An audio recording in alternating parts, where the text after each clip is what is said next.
இயேசு கிறிஸ்து நாமத்தினாலே உங்கள் அனைவரையும் வாழ்த்துதலோடும் வணங்குதலோடும் இந்த செய்திக்கு வரவேற்கிறேன். ஒரு சிறிய ஜெபத்தை ஏறெடுத்து இந்த செய்திக்கு கடந்து செல்வோம். பரலோகத்திற்கு நல்ல பிதாவே, தகப்பனே, இதோ இந்த வாரத்தின் முதல் நாளிலே உம்மை பற்றி பாடவும் உம்மை பற்றி தெரிந்து கொள்ளும் இந்த செய்தியும் மிக முக்கியமாக இந்த பந்தியில் கை வைக்க கூடி வந்திருக்கிறோம். தகப்பனே, இதோ வந்து கொண்டு இருக்கிற மக்களை நீரே வேகமாய் கூட்டி வந்து சேர்க்குமாறு கேட்டுக்கொண்டேன். தகப்பனே, இதோ தகப்பனே, உமது வார்த்தைகளை அடியேன் பேசுகிறேன். தகப்பனே, நான் அல்ல நீரே பேசுகிறீர். தகப்பனே, வழிநடத்தும் காத்துக்கொள்ளும் வியாபாரம் எங்கள் ஆண்டவர் மீன்பெரும் குரும் ராஜாவுமாய் இருக்கிற இயேசு கிறிஸ்து நாமத்தினாலே கேட்டுக்கொள்ளும் நல்ல பிதாவே, ஆமென். எல்லாருக்கும் இயேசு கிறிஸ்து நாமத்தினாலே வாழ்த்துதலை தெரிவித்துக் கொள்கிறேன். போன வாட்டி நம்ம பேசும்போது பழைய ஏற்பாடு புஸ்தகத்தை பற்றி பேசிகிட்டு இருக்கோம். நம்ம வழக்கமாக அது பார்த்துட்டு இருந்த ஒரு பகுதி தான். கடைசியாக பார்த்த புஸ்தகம் வந்து என்ன புஸ்தகம்? சக்கரியாக்கு அப்புறம் நம்ம 2-3 புஸ்தகம் பார்த்தோம். என்னப்பா நேற்று சாப்பிட்டது என்னன்னாவே நான் மறந்துடுவேன். நீ என்னப்பா 3 வருஷம் முன்னாடி பேசுறது ஞாபகப்படுத்துறீங்களா? சரி, கஷ்டப்பட வேண்டாம். நாகும் பத்தி பேசணும். அது நம்ம அடிக்கடி படிச்சோம்னாலே அந்த ஞாபகம் வந்துகிட்டே இருக்கும். இந்த நாகும் புஸ்தகத்தை பத்தி பார்த்து முடிச்சோம். இதுக்கு அடுத்த புஸ்தகம் ரொம்ப இன்ட்ரெஸ்டிங்கான ஒரு புஸ்தகம். அதனால ஒரு சின்ன பிரேக் எடுத்துட்டு அப்புறம் இந்த புஸ்தகத்துக்கு வரலாம் தான். இன்னைக்கு நம்ம அதை பத்தி பார்க்க போறது இல்லை. தேவனுக்கு சித்தமான வரும் நாட்களில் நம்ம அதை பத்தி பார்ப்போம். அடுத்த புஸ்தகத்தை பத்தி இன்னைக்கு வேற ஒரு சம்பவத்தை புதிய ஏற்பாடுல இருந்து பார்ப்போம். புதிய ஏற்பாட்டுல ஒரு சம்பவம் நமக்கு எல்லாத்துக்கும் தெரிஞ்ச ஒரு சம்பவம் தான். அதை குறித்தும் அதுல இருந்து நம்ம என்ன பாடம் கற்றுக்க போறோம் அப்படிங்கறத குறித்தும் தான் பார்க்க போறோம். சகோதரர் இன்னைக்கு வாசிச்சாரு. இது வந்து இதே சம்பவம் 3 புஸ்தகத்துல வரும். நீங்க பாத்தீங்கன்னா மத்தேயு, மார்க்கு, லூக்கா 3 புஸ்தகத்திலையும் இதே சம்பவம் தான் வரும். கொஞ்சம் கொஞ்சம் வார்த்தைகள் மட்டும் மாறும். அதாவது ஆங்கிலத்தில் ஒரு வார்த்தை சொல்லுவோம், டீட்டெயில் அப்படிமோ. ஒரு விஷயத்தை குறித்துக்கான டீட்டெயில் அப்படிமோ. ஒரு புஸ்தகத்திலையும் டீட்டெயில் மட்டும் கொஞ்சம் மாறும். மத்தேயு ஒரு மாதிரி எழுதியிருப்பாரு, மார்க் ஒரு மாதிரி எழுதியிருப்பாரு, லூக்கா ஒரு மாதிரி எழுதியிருப்பாரு. 3 பேருமே இயேசு கிறிஸ்து பிறந்து 33 ஆண்டு காலம் சுவிசேஷம் சென்று மறைந்த விஷயங்கள் தான் 3 புஸ்தகத்துல இருக்கு. நீங்க நல்லா பாத்தீங்கன்னா. ஆனா 3 புஸ்தகத்திலையும் வேற வர மாதிரி இருக்கும். இது என் ஃப்ரெண்ட் ஒரு வாட்டி காலேஜ் படிக்கும் போது கேட்டிருக்கான், ஏன்னா ஒரே விஷயத்த எதுக்குடா 3 வாட்டி எழுதணும், அதுக்கு வேற வேற விஷயங்கள் எழுதினா கூட நம்மளுக்கு யூஸா இருந்திருக்குமே அப்படின்னு சும்மா அலாட்டா கேட்டான். ஆனா நீங்க நல்லா கவனிச்சு பாத்தீங்கன்னா 3 புஸ்தகத்திலையும் ஒரே சம்பவத்தை வேற வேற மாதிரி சொல்லியிருப்பாங்க. இது 3மே பரிசுத்த ஆவியானவர் அது பிளேஸ் பண்ண விதமும் அந்த எடுத்த நேரமும் ரொம்ப பர்ஃபெக்டா இருக்கும். அது எப்படிங்கிறது நம்ம இன்னைக்கு பார்ப்போம். மத்தேயு எழுதின புஸ்தகமானது நீங்க பாத்தீங்கன்னா அவர் எழுதினது யூதர்களுக்கான ஒரு நோக்கத்தோட இருக்கும். நீங்க நல்லா பாருங்க, மத்தேயு புஸ்தகம் ஃபுல்லாவே இயேசுவோட சுவிசேஷம். அவர் இதை சொன்னார், மலை மேல ஏறி பிரசங்கம் பண்ண ஆரம்பிச்சார். நிறைய வசனம் அப்படிதான் இருக்கும். ஏன்னா மத்தேயோட பாயிண்ட் ஆஃப் வியூ அப்படிமா, அவரோட ஆங்கிள் இருந்து பார்க்கும்போது யூதர்களுக்கு அவர் எப்படி பிரசங்கம் பண்ணார், என்ன பிரசங்கம் பண்ணார், இதுதான் இருக்கும். நீங்க இந்த வீட்டுக்கு போய் திரும்பி இதுக்கப்புறம் படிச்சு பாருங்க, இப்ப அது நல்லாவே தெரியும். மார்க் எழுதும் போது அவரோட அதிசய அற்புதங்களை ரொம்ப குறிப்பிட்டு எழுதியிருப்பார். அவர் இயேசு அதட்டினார், காற்றை அதட்டினார், சுத்தமாக்கினார், இப்படி ரொம்ப டீட்டெயிலான விஷயங்கள் மார்க்ல மட்டும்தான் இருக்கும். நீங்க பாத்தீங்கன்னா மத்தேயு வந்து கொஞ்சம் ஷார்ட்டா இருக்கும், பிரசங்கமா இருக்கும். மார்க் அதே சம்பவத்தை டீட்டெயிலா எழுதியிருப்பார். இந்த ஊர்ல இருந்து வந்தார், இதை செஞ்சார், இந்த பேர்ல உள்ள இது அப்படிங்கிற மாதிரி இருக்கும். லூக்கா பாத்தீங்கன்னா இன்னும் டீட்டெயிலா பொதுவான மக்களுக்கு புரியுற மாதிரியே இருக்கும்.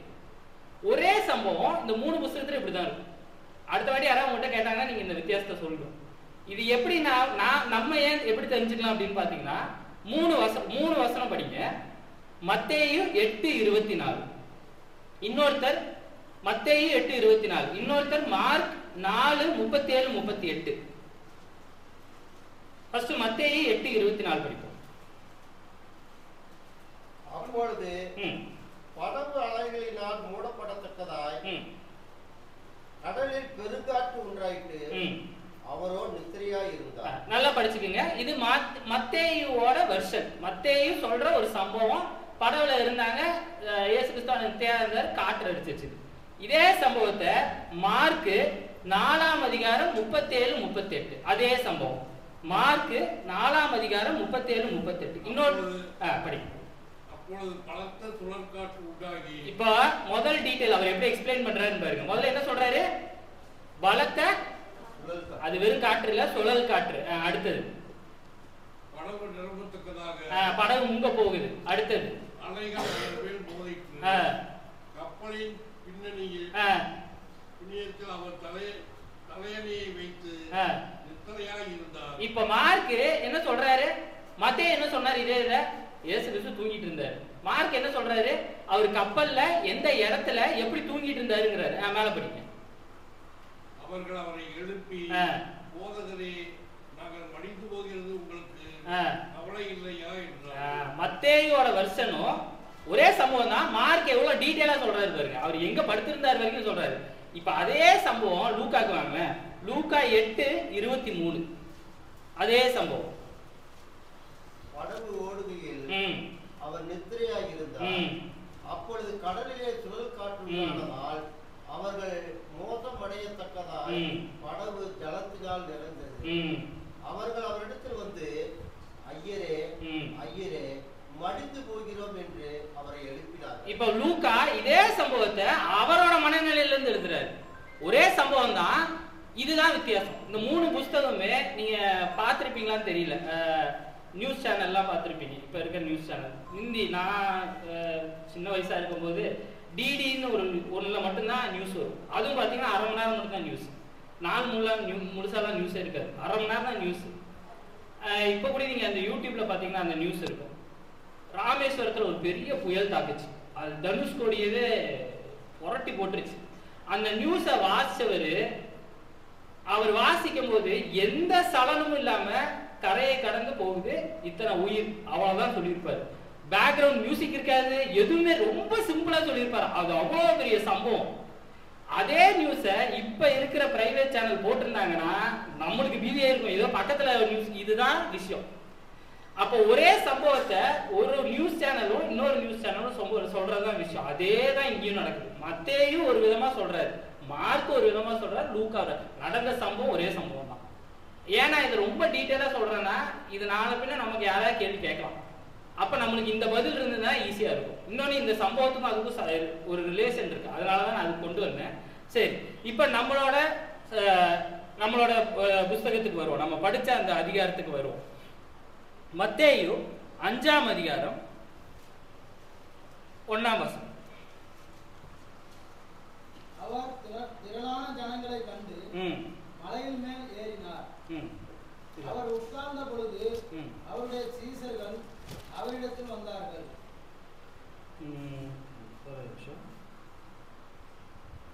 இல்ல, மார்க் வந்துங்க. மார்க் 4ஆம் அதிகாரம் 1ஆம் வசனம்.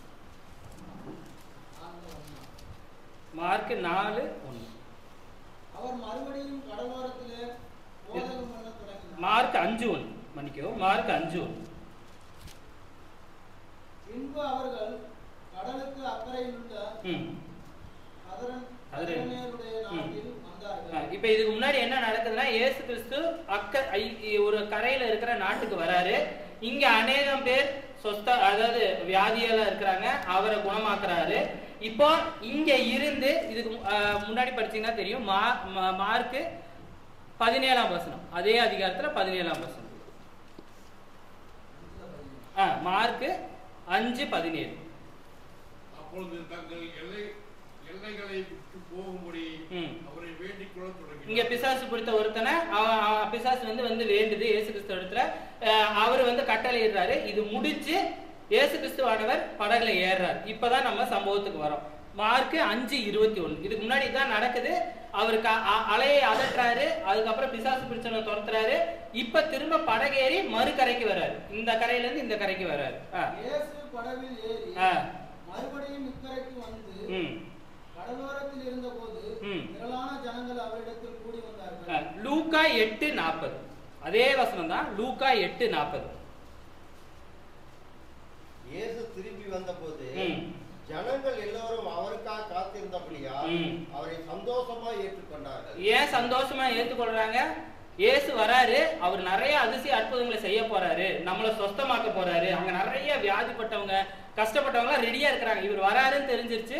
அதனாலதான் லூக்கா கொஞ்சம் டீட்டெயிலா எழுதுறாரு. அதாவது எல்லாரும் ரொம்ப மன மகிழ்ச்சியா சந்தோஷமா இருக்காங்க. சரி வந்தாருன்னா நம்ம பிரச்சனை எல்லாம் முடிஞ்சிடும், நம்ம வியாதியில இருக்கோம், கஷ்டத்துல இருக்கோம். நிறைய திரளான ஜனங்கள் அந்த கரையிலே வெயிட் பண்ணிட்டு இருக்கிறாங்க இயேசு கிறிஸ்துக்கு. இப்ப நம்மளோட மார்க்குக்கே திரும்ப வந்துருவோம். மார்க்கு 23ஆம் வசனம், 5ஆம் அதிகாரம் 22ஆம் வசனம். 22 முதல்ல படிச்சிருங்க.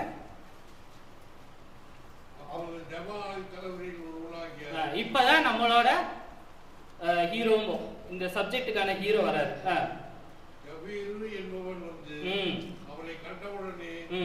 போதும் இதோட. அப்போ இங்க இந்த கூட்டத்திலே இன்னொருத்தர் நிக்கிறாரு, இயேசு கிறிஸ்துக்காக வெயிட் பண்றாரு. அவர் பேர் யாரு? யவீரு.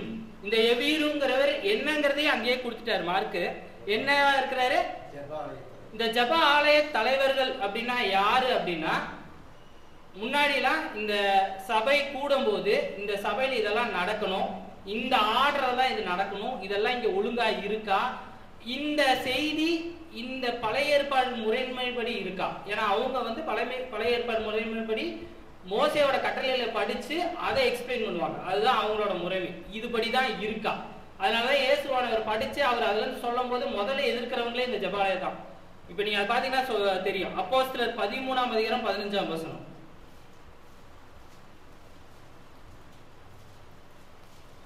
இந்த ஜெப ஆலய தலைவர்கள் யாருன்னா, பேசி முடிந்த பின்பு யாக்கோபு அவர்களை நோக்கி, சகோதரரே, இது இல்ல லூக்கா படிங்க.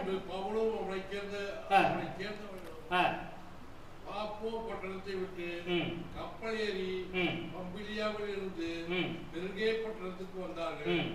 யோவான் அவர்களை விட்டு பிரிந்து எருசலேமுக்கு திரும்பி போனார். நல்லா படிங்க. அவர்கள் பெருகே பட்டணத்தை விட்டு புறப்பட்டு பிசித்தியா நாட்டில் உள்ள அந்தியோக்கியாவுக்கு வந்து ஓய்வு நாளிலே ஜெபாலயத்தில் பிரவேசித்து உட்கார்ந்தார்கள். நியாயப்பிரமாணமும் தீர்க்க தரிசனம் ஆகமமும் வாசித்து முடித்த பின்பு, சகோதரரே, நீங்கள் ஜனங்களுக்கு விட்டு சொல்ல விரும்பினால் சொல்லுங்கள் என்று சொன்னார். இதுதான் ஜெபாலயத்தில் என்ன பண்ணுவாங்கன்னா, இந்த முறைமையின்படி நடக்குதா அப்படின்னு பார்ப்பாங்க. இதுதான் ஜெபாலய தலைவரோட அவளோட வேலையே இதுதான். அப்போ இந்த ஜெபாலய தலைவர்கள் வந்து இயேசு கிறிஸ்துவோட போதகத்துக்கு நேர் ஆப்போசிட். ஏன்னா அவர் பழைய ஏற்பாடின் முறைமை அது அப்படியே ஆப்போசிட்டா தான் போச்சார். அப்போ இவர்கள் எல்லாருமே அவரை இயேசு கிறிஸ்துவை எதிர்த்தார். இப்படிப்பட்ட ஒரு பதவியில் இருந்தவர் தான் யாரு? யவீரு. அதனால லூக்கால பாத்தீங்கன்னா, லூக்கா 13ஆம் அதிகாரம் 14ஆம் வசனம். லூக்கா 13:14. இயேசு ஓய்வு நாளிலே 13:14. இயேசு ஓய்வு நாளிலே சொஸ்தமாக்கினபடியா ஜெப ஆலய தலைவர் கோபமடைந்து ஜனங்களை நோக்கி, வேலை செய்கிறதற்கு 6 நாள் உண்டு, அந்த நாட்களிலே நீங்கள் வந்து சொஸ்தமாக்கி கொள்ளுங்கள், ஓய்வு நாளிலே அப்படி செய்யலாகாது என்றார். இதுதான் அவர்களோட வேலை. அதாவது பழைய ஏற்பாடின் முறைமையின்படி நடந்துட்டு இருக்கான்னு வாட்ச் பண்றதுக்குனே ஒரு பதவி இருந்திருக்கு. அதை பண்ற ஒரு பதவியில் இருக்கிறவர் தான் யவீரு. அப்ப இந்த யவீரு இவ்வளவு பெரிய பதவியில இருந்தவர் இயேசு கிறிஸ்துவின் பற்றி நல்லா தெரிஞ்சு வச்சிருந்திருக்காரு. அப்ப அவருக்கு பெரிய ஒரு பிரச்சனை இருந்திருக்கு. அந்த பிரச்சனை என்னங்கிறது நம்ம மேல படிப்போம். அவர் இயேசு கிறிஸ்து இந்த மக்களோட நின்று வெயிட் பண்ணிட்டு இருக்காரு, இயேசு கிறிஸ்து வர்றதுக்கு வேண்டி. ஏன்னா அவர் என்ன நம்பினாருன்னா, பிரச்சனையை இவர்கிட்ட சொன்னாதான் முடியும் அப்படிங்கறத ஆணித்தரமா நம்புறாரு. இப்ப அடுத்த வசனத்தை இப்ப அதே 22ஆம் அதிகாரம் கடைசி வசனத்தை படிங்க. மார்க்கு 5:22. மார்க்கு 5:22. அப்பொழுது ஜெபாலய தலைவரில் ஒருவனாகிய யவூரு என்பவன் வந்து அவரை கண்டவுடனே முதல்ல பாதத்துல விழுந்துறாரு. அவர் அது பண்ணியிருக்கவே கூடாது. ஏன்னா அவர் இருந்த பதவியில இயேசு கிறிஸ்துவோட பாதத்துல போய் விழுந்துட கூடாது. மக்கள் திரளான மக்கள் பார்த்துட்டு இருக்கிறாங்க. ஆனா அவரோட பிரச்சனை இயேசு கிறிஸ்து தான் தீர்வுன்னு அவர் நம்பினார். அவரோட விசுவாசம் அங்க இருந்திருக்கு. அவர் பழைய ஏற்பாடின்படி நடந்தவரா இருந்தாலும் இயேசு கிறிஸ்துவோட அதிசய அற்புதங்களை கேள்விப்பட்டிருக்காரு. ஆனா இயேசு கிறிஸ்துவ பார்த்தது இல்ல. இப்பதான் பாக்குறாரு முதல் டைம். பார்த்தோன்னே தன்னை பத்தி இன்டர்வியூஸும் பண்ணல, நான் இந்த பதவியில இருக்கேன், நான் இது எதை பத்தி அவருக்கு கவலைப்படல. உடனே போய் எங்க விழுகிறாரு? பாதத்துல விழுந்துட்டாரு. நாம இப்படிதான் உலகத்துல நம்ம வாழ்ந்தோம், உலகத்துல இருந்தோம், நம்மளோட நம்ம பாவிகளா இருந்தோம். இயேசு கிறிஸ்து ஞானஸ்தானம் பெற்று இயேசு கிறிஸ்துக்குள்ள வரோம். நம்ம முழுசா தேவனிடத்துல நம்ம ஒப்புவிச்சுதான் வரோம். நம்ம எந்த பிரச்சனை குறித்தும் நம்ம கவலைப்படாம முதல்ல நம்ம ஞானஸ்தானம் எடுத்து சபைக்குள்ள வரும்போதே நம்ம பிரச்சனை எல்லாம் அவர்கிட்ட ஒப்படைச்சிட்டு தான் உள்ள வரும். எவ்விரு மாதிரிதான். இப்ப மேல படிங்க 23. இப்ப அவர் பிரச்சனையை பத்தி பேசுறாரு. என் குமாரத்தி மரண அவஸ்தைப்படுகிறாள், அவள் ஆரோக்கியம் அடையும்படிக்கு நீ வந்து அவள் மேல் உனது கைகளை வையும், அப்பொழுது பிழைப்பாள் என்று அவரை மிகவும் வேண்டிக் கொண்டார். அவர் யூஸ் பண்ண வேர்டை பாருங்களேன். நீ வந்து சரி கொஞ்சம் ப்ரே பண்ணுங்க, ப்ரே பண்ணா சுத்தமாயிடுச்சு, ஆனா பரவாயில்ல, அதெல்லாம் அவர் சொல்லவே இல்லை. நீங்க வந்து கை வைங்க, அங்க ஆயிரும். அவர் அதை உறுதியா நம்பினார். இயேசு கிறிஸ்து அவரோட கண்ணில் பார்த்தாரு அந்த விசுவாசத்தை. இவன் இது உறுதியா நம்புறான். உடனே அடுத்த இயேசு கிறிஸ்து என்ன பண்றாருன்னு பாருங்க. அவர் அவனோட கூட போனார். இதுதான் விசுவாசம். நீங்களும் நானும் இந்த சபைக்குள்ள வரும்போது இந்த விசுவாசத்தோட தான் வந்திருக்கோம். கண்டிப்பா எவ்வளவு மாதிரி தான் நீங்களும் நானும். பின்னாடி பார்ப்போம் எவ்வளவு தூரம் எவ்வளவு மாதிரி இருந்திருக்கோம், அது வேற விஷயம். ஆனா நீங்களும் நானும் எவ்வளவு மாதிரி தான். உலகத்துல வாழ்ந்தப்போ பெரிய பிரச்சனை, பெரிய கஷ்டம், எல்லா பிரச்சனையும் இதுக்குள்ள வந்தா தீந்துரும், இவரு தொட்டா தீந்துரும் அப்படி ஞானஸ்தானம் எடுத்தானு உள்ள வந்தோம். நீங்களும் நானும் அப்படிதானா? நான் குழந்தையில இருந்து இங்கதான் இருக்கிறேன். ஆனா இருந்தாலும் நான் ஞானஸ்தானம் எடுக்கும் போது இதை அறிக்கைட்டு தான் நான் எடுத்திருப்பேன். இந்த உலகத்துல இருந்து எனக்கு எல்லா இதுல இருந்து விடுவிப்பாரு. ஆமா, அதுதானே முக்கியம், நமக்கு அதுதானே வேணும். விடுவிப்பாரு அப்படிங்கிற ஒரு விடுவிப்புல இருந்து தான் நம்ம உள்ள வந்தோம் எவ்வீர் மாதிரி. அப்போ எபிரேயர் 11:1 சொல்லுது பாருங்க, எப்படி சொல்றாரு பாருங்க அந்த விசுவாசத்தை. எபிரேயர் 11:1.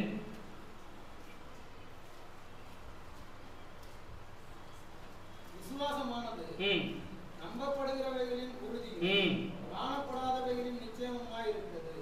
அப்ப யவீர் அங்க காணல, கேட்டார். அவருக்கு தெரியும் இந்த செய்தி. ஏன்னா அப்பெல்லாம் வந்து நியூஸ், போன் எதுவுமே கிடையாது. மக்கள் சொல்லிட்டே பரவறதுதான் விஷயம். அப்ப இயேசு கிறிஸ்துவானவர் இருக்கிறாரு, அவர் சொந்தமாக்குறாருன்னு யவீர் கேள்விப்பட்டார், நம்பினார். அவர் பார்க்கல. இயேசு கிறிஸ்து அப்பதான் அவர் பார்க்கிறாரு. இதுக்கு முன்னாடி ஹிஸ்டரியே கிடையாது, அதாவது வசனம் கிடையாது அவர் பார்த்த மாதிரி. அப்ப நீங்களும் நானும் இந்த விசுவாசத்தில் உறுதியாய் உள்ள வரோம். நம்ம பார்க்கல, நீங்களும் நானும் இயேசு கிறிஸ்துவ பார்த்தது, அவரோட அற்புத அடையாளங்களை படிச்சோம், பார்க்கல. எவ்வீரு மாதிரிதான் நம்மளும் உள்ள வரோம். அப்போ நம்ம எப்படி உள்ள வரோம் இதுக்குள்ள? பிலிப்பியர் 2:10-11. சரி, பார்த்தோம், விசுவாசிச்சோம், எப்படி உள்ள வரோம்? பிதாவாகிய தேவனுக்கு மகிமையாக இயேசு கிறிஸ்து கர்த்தர் என்று நாவுகள் யாவும் அறிக்கை பண்ணும் படிக்கும் எல்லா நாமத்திற்கும் மேலான நாமத்தை அவருக்கு தந்தளினார். ஆதலால் எனக்கு பிரியமானவர்களே, நீங்கள் எப்பொழுதும் கீழ்ப்படுகிறபடியே நான் உங்களுக்கு சமீபமாய் இருக்கும் பொழுது மாத்திரமல்ல, நான் தூரமாய் இருக்கிற இப்பொழுதும் அதிக பயத்தோடும் நடுக்கத்தோடும் உங்கள் ரட்சிப்பு நிறைவேற பிரயாசப்படுங்கள். இப்போ முழங்கால் படிக்கிட்டு சரி, இப்போ நான் விசுவாசித்தோம் இயேசுவின் நாமத்தில் வானோர் பூதலத்தோர் பூமியின் கீழானவருடைய முழங்கால் யாவும் யவீரு அப்படியே விழுந்தார், முழங்கால் படிக்கிட்டு விழுந்தார். நீங்களும் நானும் அப்படித்தானே விழுந்தோம். எனக்கு இந்த உலகமே வேண்டாம், இந்த பிரச்சனைகளே வேண்டாம் அப்படின்ட்டு தேவனிடத்துல விழுந்தோமா இல்லையா? வந்து அப்படிதான் ஞானஸ்தானம் வாங்கி உள்ள வந்தோம். கரெக்டா இல்லையா? அப்போ இந்த பிரச்சனையில இருந்து யவீரும் முழங்கால் படியிட்டு விசுவாசம், தேவன் மீது விசுவாசம் வச்சு உள்ள வராரு. உள்ள வந்தோடனே இப்ப அடுத்தது என்ன நடக்குது? 1 பேதுரு 5:7. 1 பேதுரு 5:7. அவர் உங்களை விசாரிக்கிறபடியினால் உங்கள் கவலைகளை எல்லாம் வைத்து விடுங்க. அப்படிதானே இருக்கு. அப்போ நம்ம பிரச்சனை எல்லாம் யார்கிட்ட வச்சுட்டோம்? எல்லாமே தேவனிடத்துல வச்சுட்டு தான் நம்ம உள்ள வரோம். சரி, உள்ள வந்துட்டோம், ஞானஸ்தானம் வாங்கிட்டோம். யவீரும் இயேசு கிறிஸ்து பார்த்தாரு, கன்வின்ஸ் பண்ணிட்டாரு. யவீரு கூட இயேசு கிறிஸ்து வர்றாரு. உங்களோட என்னோட இப்ப இயேசு கிறிஸ்து வர்ற மாதிரி 1 வருஷம் ஆகுது சபைக்கு வந்து, 2 வருஷம் ஆகுது, 3 வருஷம் ஆகுது. பிரச்சனை மாறிச்சா? 35 வருஷம் ஆச்சு. மாறிச்சா? இது என் வயசுங்கிறங்க நான் அது சொல்றேன்.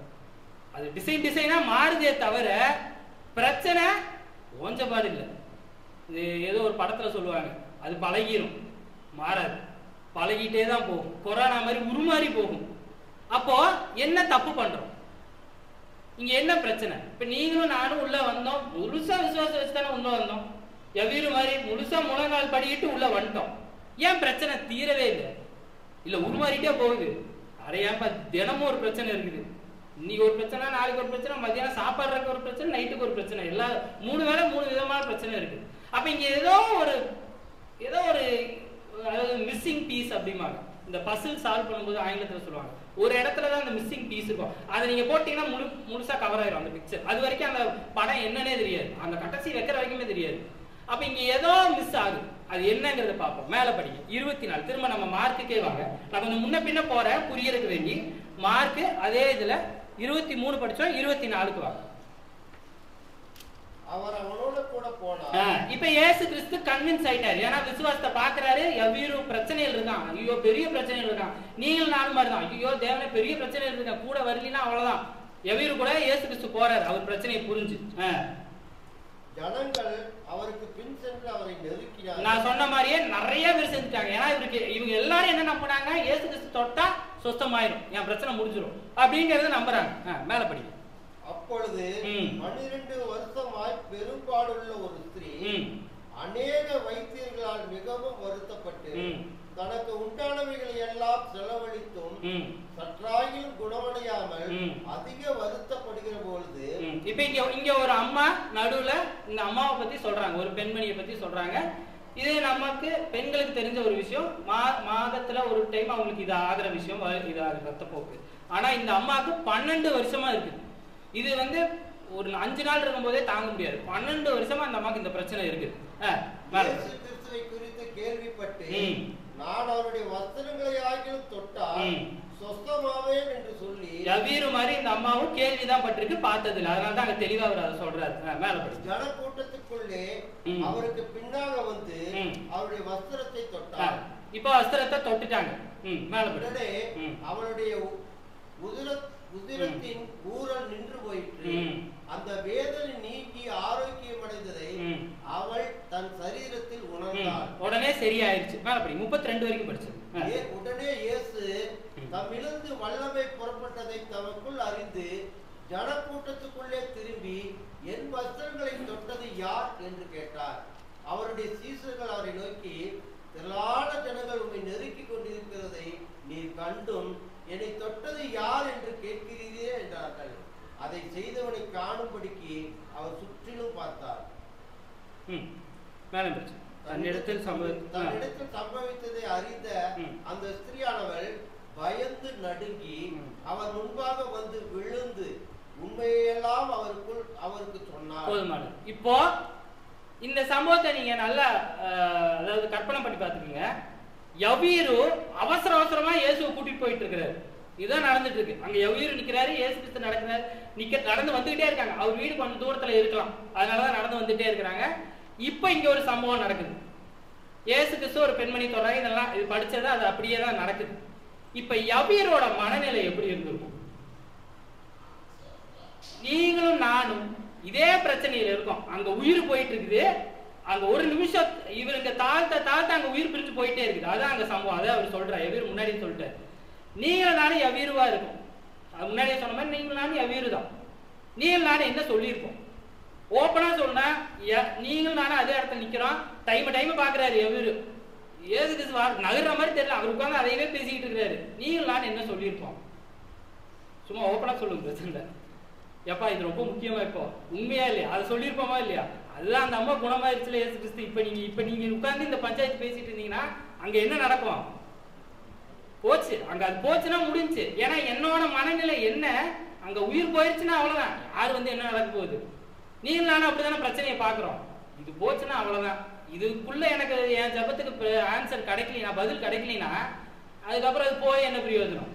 அங்க அவர் எவ்வீரு சொல்லியிருக்கலாம், இது முக்கியமாப்பா. இப்போ அதான் அந்த அம்மாவே குணமாயிருச்சு, இப்ப கேட்கறதோட அங்க வந்துட்டு கேட்டிருக்கலாமே அப்படின்னு. எவ்வீர் என்ன பண்றாருன்னு பாரு. அடுத்த வசனத்தை படி. தன்னிடத்தில் அவர் அவளை பார்த்து, மகளே, உன் விசுவாசம் உன்னை ரட்சித்தது, நீ சமாதானத்தோட போய் உன் வேதனை நீங்கி சுகமாயிரு. இன்னும் அவர் பேசிட்டு தான் இருக்கிறாரு. இது கிட்டத்தட்ட ஒரு 1/4 மணி நேரமாச்சு நடந்திருக்கும். ஏன்னா அந்த அம்மா சம்பவத்தெல்லாம் சொல்லுது. அங்க எவ்வீரு ஒரு கோபமே ஆயிருக்கலாம், ஆனா யவீரு ஒரு வாய் திறக்கல. நீங்களும் நானும் யவீருவா? ஒரு வாய் அவர் திறக்கல. நீங்க நல்லா பாருங்க, இன்னும் அவரு அடுத்த வசனத்தை ஸ்டார்டிங் மட்டும் படிங்க. அவர் இப்படி பேசிக்கொண்டிருக்கையில் ஜெப ஆலயத்தலை அங்கேதான் அவர் நின்றுட்டு இருக்காரு. அதான் அவர் சொல்றாரு, எங்கேயும் யவீரு நகர்ல. உடனே வீட்டுக்கு ஓடி போய் அங்க இன்னும் இருக்காங்க. ஏன்னா இயேசு கிறிஸ்துவோட நிப்போம், அவர் வருவாரு, அவருக்கு வேண்டி வெயிட் பண்ணுவோம். அதான் அங்க நடக்குது.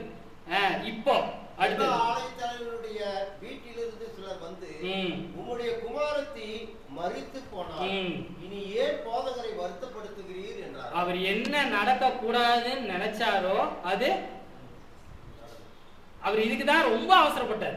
அதனாலதான் கரைக்கே ஓடி விட்டார். வந்து காலில் விழுந்து, இப்ப யவீர் என்ன யோசிச்சிருப்பாரு, காலில் எல்லாம் விழுந்துன்னு கொஞ்சம் முன்னாடி வந்திருந்தீங்கன்னா காப்பாத்திருக்கலாமே, இது யோசிச்சிருப்பாரு. அப்ப உடனே அங்க இருந்தவர் என்ன, அங்க வந்தவங்க என்ன சொல்றாங்க, நீங்க அதை நல்லா கவனிச்சு பாருங்க. அவர் இப்படி பேசிக்கொண்டிருக்கையில் அவர்கள் இப்படி பேசிக்கொண்டிருக்கையில் ஜெப ஆலயத்தலைவருடைய வீட்டிலிருந்து சிலர் வந்து உம்முடைய குமாரத்தை மரித்து போனால் இனி ஏன் போதகரை வருத்தப்படுத்துகிறீர் என்றார். இந்த மாதிரி நம்ம வாழ்க்கையில் நிறைய சில பேர் இருக்கிறாங்க. இந்த சில பேர் ஏன் இன்னும் சர்ச்சுக்கு போறாங்க, ஏன் இன்னும் ப்ரே பண்ற, அதுதான் உன் பிரச்சனை. இனிமேல் சால்வே பண்ண முடியாது ஆயிப்போச்சு, இனிமேல் இதுக்கு தீர்வே, உயிரே போயிருச்சு, இதுக்கப்புறம் என்னப்பா இருக்கு. இந்த சில பேர் நம் வாழ்க்கையிலும் இருக்கிறாங்க. நீ இப்படிதான் போயிட்டு இருக்கிற, வந்துட்டு இருக்கிற, ஏதாவது முன்னேற்றம் இருக்கா வாழ்க்கையில? நானும் நீ பார்த்துக்கிட்டே இருக்கேன்ப்பா, இத்தனை வருஷமா பாக்குறேன்ப்பா, நம்ம பக்கத்து வீட்டுக்காரங்க, நம்ம கூட வேலை பார்க்கறவங்க என்னைக்கே ஏதாவது கிண்டலாவது சொல்லியிருப்பாங்க. நீ கவனிச்சிருந்தீங்கன்னா ஏதாவது முன்னேற்றம் இருக்கா? நீ பின்னாடி போயிட்டு இருக்கிறத வேணா நான் பாக்குறேன், முன்னேற்றம் இருக்குதா? நீ நல்லா யோசிச்சு பாருங்க. இதே யோபுவோட சம்பவத்துல, யோபு 2ஆம் அதிகாரம் 9ஆம் வசனம், யோபு 2ஆம் அதிகாரம் 9ஆம் வசனம். அதற்கு சாத்தான், இல்ல, யோபு 2ஆம் அதிகாரம் 9ஆம் வசனம். அப்பொழுது அவன் மனைவி அவனை பார்த்து, நீர் இன்னும் உம்முடைய உத்தமத்தில் உறுதியாய் நிற்கிறாரோ, தேவனை தூசித்து ஜீவனை விடுங்க. அவ்வளவுதான், செத்துருன்ட்டான், செத்துருன்னாங்க அந்த அம்மா. தன் சொந்த மனைவி சொன்னாங்க. யோபுவோட ஆஸ்தியிலும் அந்தஸ்திலும் கூட இருந்த மனைவி செத்துரு, இதுக்கு மேல எதுக்கு உயிரோட இருக்கு? யோபு செத்தாரா? அதே இடத்துல உட்கார்ந்து யவீரு மாதிரி அங்கேதான் உட்கார்ந்துருக்காரு, நகரவே இல்லை. அவர் ஒரு சொரண்டி, அதாவது தேங்காய் இதுமா, அதை எடுத்துட்டு சொரண்டிட்டு அப்படியே உட்கார்ந்துருக்காரு. யவீரு அங்கேயே நின்னார். நீங்களும் நானும் நிக்கிறோம் யவீரு மாதிரி. யவீரு உடஞ்சிருப்பாரு. நீங்க நல்லா யோசிச்சு பாருங்க, யவீரோட சிச்சுவேஷனை உடஞ்சிருப்பாரு. அவர் உடஞ்சு கண் கலங்கியிருப்பாரு. ஆனா எந்த மருவத்திலும் இயேசுகிட்ட சொல்லு. அவர் ஒரு பெரிய பதவியில, கவர்னர் மாதிரி ஒரு பதவியில இருந்தவர், ஒரு வார்த்தை அங்க சொல்லு. நீங்க அடுத்த வசனமே, அது வரைக்கும் எந்த மறு உத்தரவும் இயேசு அவர்கிட்ட சொல்லு.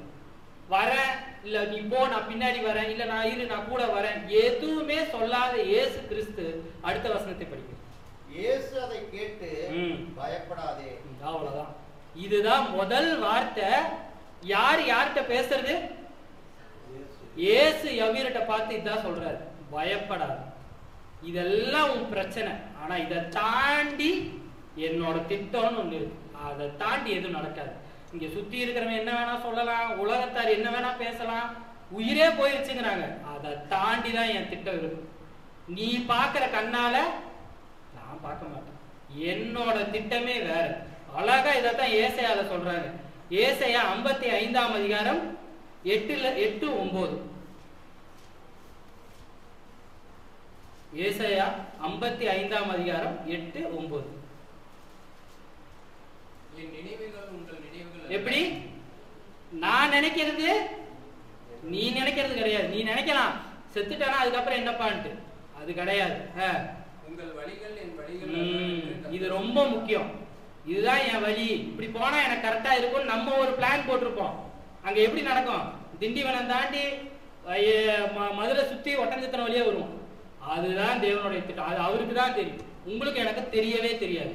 நம்ம நினைச்சிட்டு இருக்கோம் இதுதான் திட்டம். யவீர் நினைச்சாரு, இயேசு கிறிஸ்து வந்துட்டாரு, வீட்டுக்கு வந்தாரு, சொத்தமாக்குனாரு, போயிட்டாருன்னா வேலை முடிஞ்சு. அங்க அது திட்டமே கிடையாது. இதோட திட்டம் பெரிய திட்டம். 9ஆம் வசனத்தையும் படிச்சீங்களா? பூமியை பார்க்கிலும், இதுதான் ரொம்ப முக்கியம். இந்த வசனத்தை நல்லா கவனிங்க. படி. பூமியை பார்க்கிலும் வானங்கள் எப்படி உயர்ந்திருக்கிறது, பூமியோட வானம் எவ்வளவு உயர்ந்திருக்கோ அப்படியே உங்கள் வழிகளை பார்க்கிலும் உங்கள் வழிகளும், உங்கள் நினைவுகளை பார்க்கிலும் என் நினைவுகள் உன்னோட வலிக்கு என்னோட வலிக்கு நீ யோசிக்கிறதுக்கும் நான் யோசிக்கிறதுக்கு எவ்வளவு வித்தியாசம். பூமிக்கு வானத்துக்குள்ள வித்தியாசம். 7 அடுக்கு வானம், உங்களுக்கு தெரியும் நினைக்கிறேன். 7 அடுக்கு, அதை தாண்டி தான் வானம். உன் யோசனைக்கு என் யோசனைக்கு இதுதான் வித்தியாசம். நீ யோசிக்கிற மாதிரி நான் யோசிக்க மாட்டேன். நீ நினைக்கிறத நான் செய்யறதுக்கு இல்லை. என் திட்டமே பெருசு. இது என்ன திட்டங்கிறது மேல படிப்போம். இப்ப திரும்ப நம்ம மார்க்குக்கு வருவோம். 37 சொல்றாரு, அந்த வசனத்தை பயப்படாதே விசுவாசம் உள்ளவனாய் இரு என்று சொல்லி இப்ப 37 படிக்கும். 37, 38, 39 மார்க்கு 4-5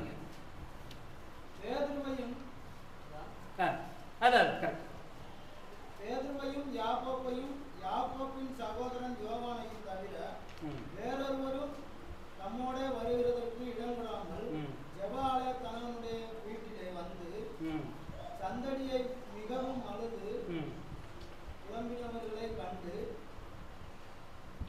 அங்க ஒப்பாரி வைப்பாங்க. நம்ம ஊர்லாம் ஒப்பாரி, ஏன்னா இறந்துட்டாங்க, ஆல்ரெடி இறந்தாச்சு. ஒப்பாரி எல்லாம் வைக்க ஆரம்பிச்சாச்சு. அந்த சம்பிரதாயம் எல்லாம் அவர்கள் யூதர்கள் சம்பிரதாயம் படி நடக்க ஆரம்பிச்சிருச்சு. மேல படிக்க. அதற்காக உள்ளே பிரவேசித்து நீங்கள் சந்தடி பண்ணி அழுகிறது என்ன?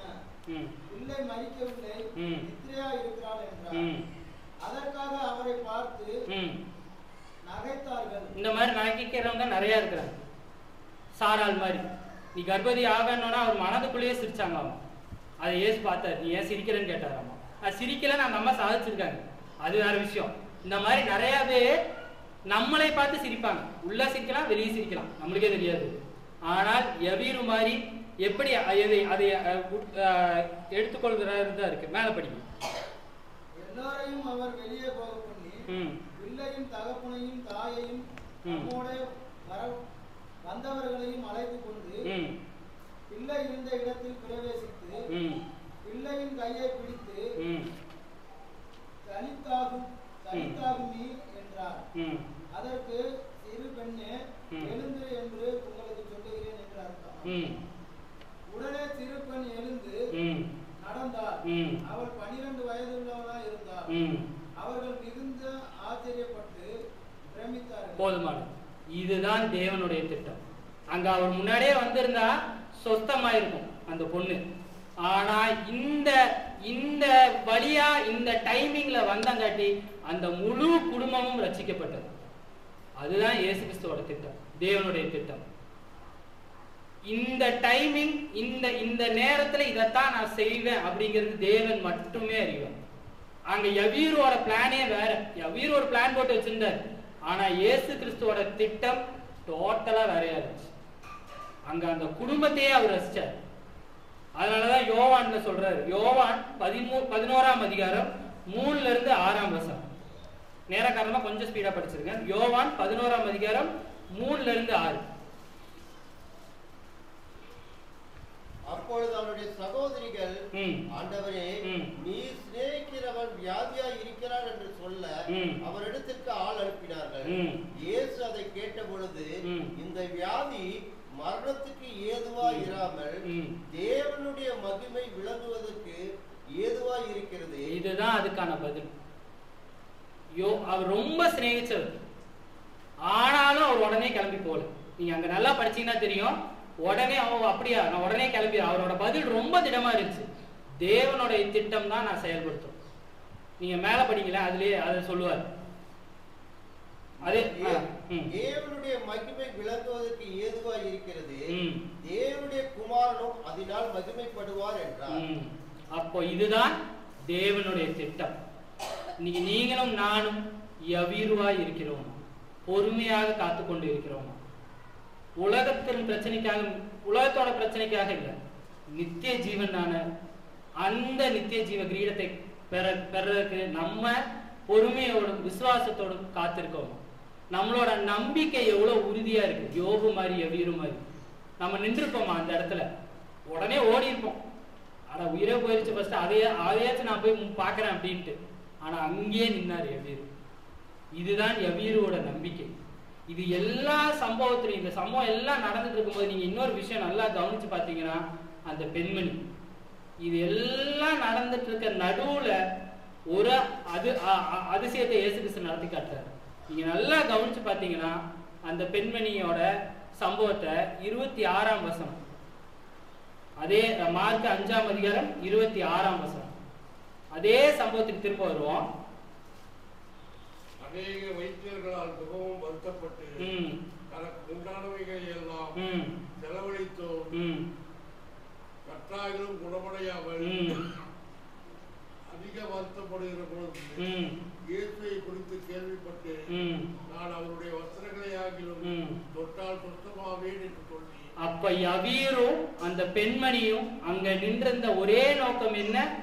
அவங்க உலகத்துக்கான எல்லா நம்பிக்கையும் போச்சு. அவரோட ஒரே நம்பிக்கை என்ன? அந்த பெண்மணி அதான் எல்லாம் செலவு பண்ணிட்டாங்க, அவங்களுக்கு எந்த குணமும் ஆகல. 12 வருஷமா அதே பிரச்சனையோட வாழ்ந்தவங்க யவீர், அந்த கூட்டத்துல இருந்த 2 பேர், யவீரும் அந்த பெண்மணியும் 2 பேரும் ஒரே தான். யவீரு தன் மகளுக்கு வேண்டி நின்றார், அந்த பெண்மணி தனக்கான பிரச்சனைக்கு வேண்டி நின்றார். நீங்க ரொம்ப இன்னும் டீப்பா இதை திரும்ப படிச்சு பார்த்தீங்கன்னா ஒரு விஷயம் நல்லா புரியும். யவீரு எல்லாத்துக்கு முன்னாடியே தைரியமா போய் காலில் விழுந்தார், ஏன்னா அவர் ஒரு ஜபாலய தலைவர். ஆனா அந்த பெண்மணி மறைஞ்சு போய் இயேசு கிறிஸ்துவை தொட்டார். ஏன்? அந்த பெண்மணிக்கு இருக்கிற பிரச்சனை அந்த பழைய ஏற்பாடின் முறைமையின்படி அவங்க ஊருக்குள்ள வரக்கூடாது.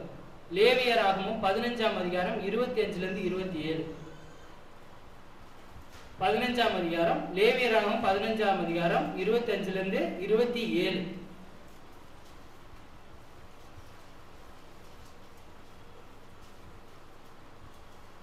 ஒரு ஸ்திரீ விலகி இருக்க வேண்டிய காலம் அல்லாமல் அவருடைய உதினம் அநேக நாள் ஊறிக்கொண்டிருந்தார். இங்க அதே பிரச்சனை பத்தி தான் அந்த சட்டம் பேசுது. இது மோசே எழுதி கொடுக்கிற சட்டம். அநேக நாள் ஊறிக்கொண்டிருந்ததால் அல்லது அந்த காலத்துக்கு மிஞ்சி அது கண்டிருக்கும் நாளெல்லாம் ஊறிக்கொண்டிருந்தால் தன் இலக்கத்தின் நாட்களில் இருந்தது போல அவள் தீட்டாய் இருப்பாளாக. அந்த நாட்கள் எல்லாம் அவள் படுக்கும் அந்த படுக்கையும் அவள் விளக்கத்தின் படுக்கையும் போல அவளுடைய தீட்டாய் இருக்கும். அவள் உட்கார்ந்த மனையும் அவளுடைய விளக்கத்தின் சீட்டை போலவே தீட்டாய் இருக்கும். இது அப்படியே படிச்சுட்டே வந்தீங்கன்னா தெரியும், யாருமே அந்த பெண்மணியை தொடக்கூடாது. தொட்டா அவன் தீட்டுப்பட்டுருவான். இந்த பெண்மணி தனியா தான் வசிக்கணும்.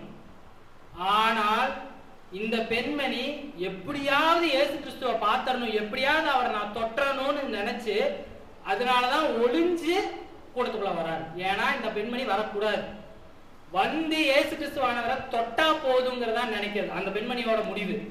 தொட்டா என்ன ஆயிருக்கணும்? சட்டத்தின்படி தீட்டு ஆயிருக்கணும். ஆனா தீட்டு ஆச்சாங்க, இயேசு கிறிஸ்துவின் பரிசுத்தம் இந்த பெண்மணி மேல இருந்துச்சு. அது அங்க அதான் போட்டிருக்கு.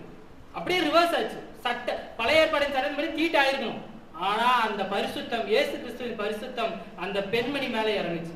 கடைசியா அந்த பெண்மணிட்ட அந்த இயேசு கிறிஸ்துவானர் என்ன சொல்றாரு? 34 படிங்க.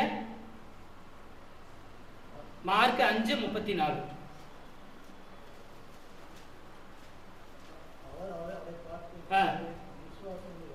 என்ன ரசித்தது? யவீரோடது என்ன ரசித்தது?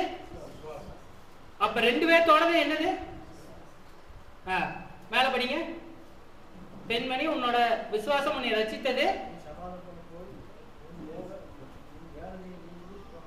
உன் வேதனை நீங்கிட்டுன்னு போட்டிருக்கா, நீங்கின்னு போட்டிருக்கா. அப்ப இனிமேல் தான் நீங்க போகுதா? 29 படிங்க.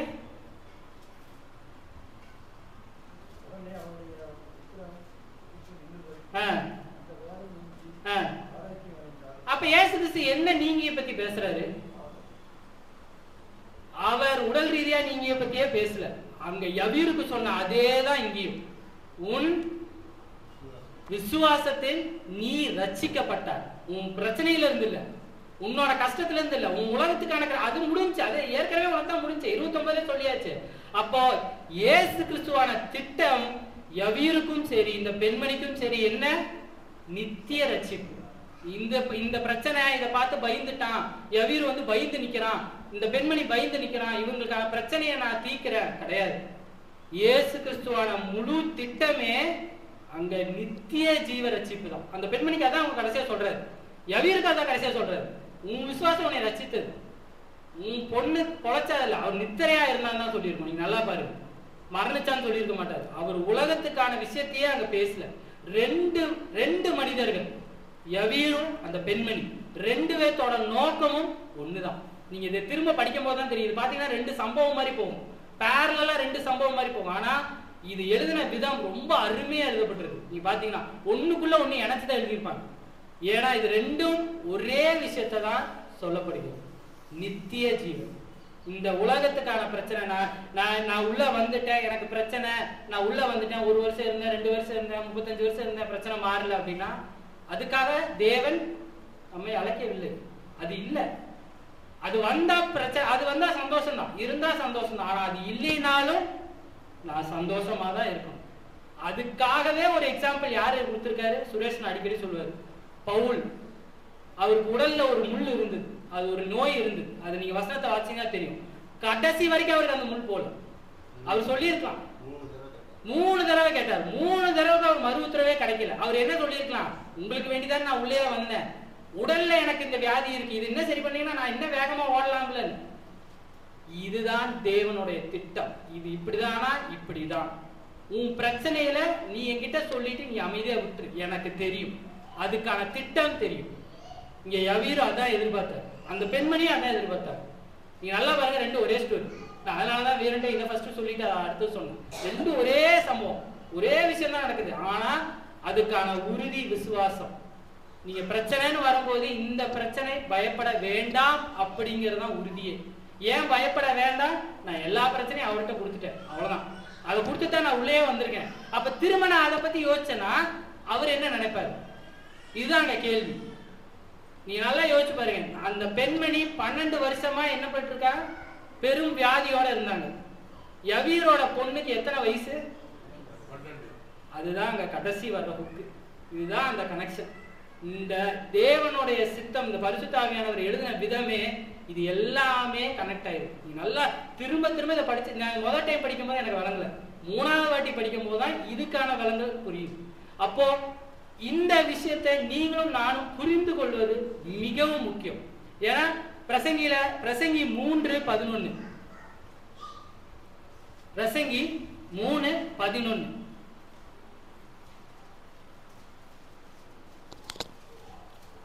பிரசங்கி 3:11. அவர் சகலத்தையும் காலத்திலே நேர்த்தியாக செய்திருக்கிறார். அவ்வளவுதான். மேல படி. உலகத்தையும் அவர் உள்ளத்திலே வைத்திருக்கிறார். எதுல வச்சிருக்காரு? ஆதலால் தேவன் ஆதி முதல் அந்த மட்டும் செய்து வரும் கிரியை மனுஷன் கண்டுபிடியார். இதை நீங்க தெரிஞ்சுக்கிட்டீங்கன்னாவே இந்த பயம், இதை தெரியாம போனாதான் இந்த பிரச்சனை.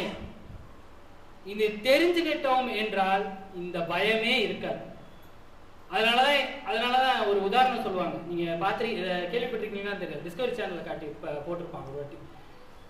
வைரம் பார்த்துருக்கோம் நம்ம எல்லாமே. வைரம் யார்ட்டையும் அதிகமா இருக்கிறது இல்லை, ஏன்னா அது வந்து ரொம்ப விலை உயர்ந்த பொருள். அந்த வைரம் உருவாகிற ஒரு ப்ராசஸ் இருக்கு. அதாவது இயற்கையா வைரம் எப்படி உருவாகுது, ஒரு நல்ல டாக்குமெண்ட்ரி படித்து பார்த்தீங்கன்னா நல்லா புரியும். இந்த வைரமானது நிலத்துல இருந்து நேரா வைரமா கிடைக்காது. இந்த வைரம் எப்படி உருவாகுது அப்படின்னா, கார்பன் துகள் அப்படின்னு ஒன்று இருக்கு. அதாவது இந்த எரிமலை வெடிப்பு, இந்த மாதிரி சில சம்பவங்களால இந்த கார்பன் துகள் மண்ணுக்குள்ள போய் புதைஞ்சிடும். இது புதைஞ்சு 100 வருஷம் 1000 வருஷம் கழிச்சு அந்த 100 மைல் தாண்டி உள்ள போய் புதையிற சில கார்பன் துகள் 1000 டிகிரி, அதாவது இப்ப இருக்கிறதோட 1000 டிகிரி வெப்பத்துல அது வைரமா மாறும். எல்லா கார்பன் துகளும் வைரமா மாறாது. எந்த கார்பன் 100 மைல் கீழே போய் 1000 டிகிரி வச்சு அவ்வளோ பிரஷர்ல வருதோ அது மட்டும்தான் வைரமா மாறும். ஏன் வைரம் அவ்வளவு விலை மதிப்புன்னு தெரியுங்களா? 2 விஷயத்துக்கு காரணம். ஒண்ணு, ரொம்ப கம்மியா தான் கிடைக்கும் வைரம். எல்லா கார்பன் துகள்ங்கிறது டன் கணக்குல வருமாமா. ஆனா இப்படி உள்ள போய் வெளியே வர்றது எதுவா வரும், 100 மில்லியன் போனா ஒரே ஒரு இதுதான் வெளியே வருதான். நீங்களும் நானும் யாரு, இந்த வைரம். நம்ம உள்ள போறோம், இந்த பிரச்சனை எல்லாத்தையும் சந்திச்சு கடைசியில நம்ம வெளியே வரும்போது நித்திய ஜீவன் வாழ்க்கை என்ன நம்மளுக்கு வைரமா தான் வருது. அதனாலதான் இதை முன்னாடியே தெரிஞ்சிருப்பாரோ என்னமோ தெரியல. சகரியா 9ஆம் அதிகாரம் 16ஆம் வசனத்துல படிச்சீங்கன்னா தெரியும். சகரியா 9ஆம் அதிகாரம் 16ஆம் வசனம்.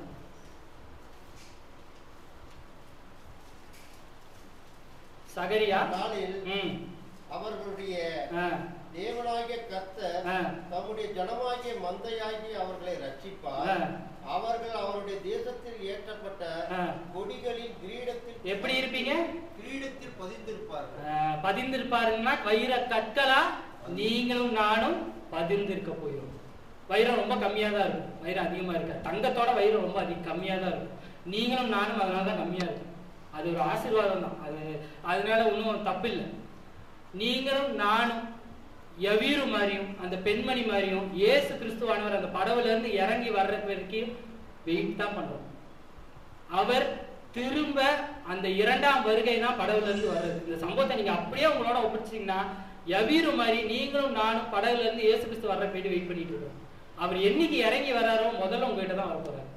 ஏன்னா நீங்கள் உங்கள் விசுவாசத்தில் பொறுமையோடு காத்திருக்கிறீர்கள். அது அவருக்கு தெரியும். யவீரோட கண்ணில் பார்த்தாரு. அவர் பேசல, அவர் கேட்கல, நீ தான் யவீருவா கேட்கல. அவர் கண்ணில் பார்த்தாரு, அப்படியே பிரிச்சு எடுத்தாரு, கூட வந்துட்டாரு.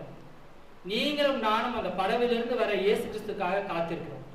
நிச்சயமாக நம்மை அவர் படவுல திரும்ப கூட்டிட்டு போயிடுவார். அதற்கு தேவை விசுவாசம், பயமே இல்லாத விசுவாசம், பயத்தோடு விசுவாசம். அது தேவன் ஏற்றுக்கொள்றது. அதனாலதான் என்னமோ யவீருவோட பேர் காரணம் பார்த்தீங்கன்னா அவர் என்னை இந்த யவீருங்கிற இஸ்ரவேல் யூத பேரு. இதுக்கு தமிழ் அப்படியே நீங்க அடிச்சு பார்த்தீங்கன்னா இறைவன் பிரகாசப்படுத்துவார் உங்களை என்னையும். அதனாலதான் அந்த பேரை வச்சுட்டாங்க போல, இறைவன் பிரகாசப்படுத்துவார். நீங்களும் நானும் யவீரு தான், அதுல எந்த சந்தேகமும் வேண்டாம். நான் திரும்ப திரும்ப கேட்டோன்னே 2-3 பேர் அப்படியே யோசிச்சிங்க, என்னடா திரும்ப அதே கேள்வி கேட்டுட்டு இருக்காங்க. சந்தேகமே வேண்டாம். நீங்களும் நானும் யவீரு தான். விசுவாசத்தில் உறுதியாக இருப்போம். நிச்சயமாக இயேசு கிறிஸ்து நம்மை அழைத்து செல்வோம். பொறுமையோடு கேட்ட உங்கள் அனைவரையும் தேவன் ஆசீர்வதிப்பார்.